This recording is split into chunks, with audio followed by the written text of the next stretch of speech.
Richie Sambora has detailed a conversation late in his Bon Jovi tenure that shook the guitarist.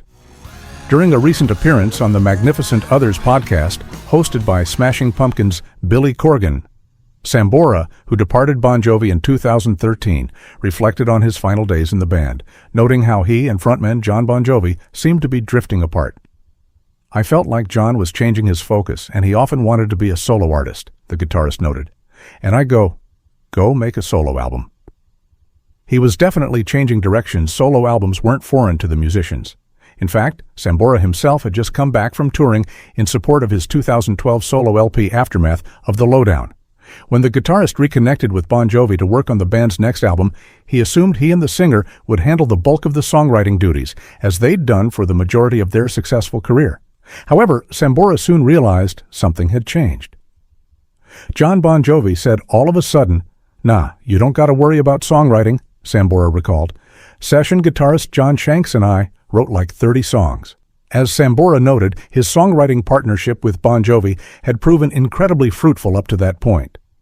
Across more than 30 years, the bandmates collaborated on such timeless tracks as You Give Love a Bad Name, Livin' on a Prayer, Wanted Dead or Alive, and I'll Be There For You. Having that dynamic changed was startling to the guitarist. "It shook me a little bit," Sambora admitted. "But I said, all right, what do you got?"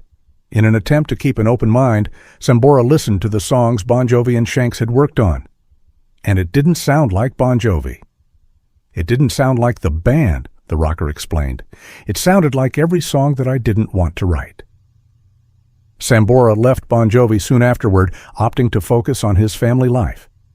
Bon Jovi's next album, 2015's Burning Bridges, was made up largely of material written with Shanks and producer Billy Falcon.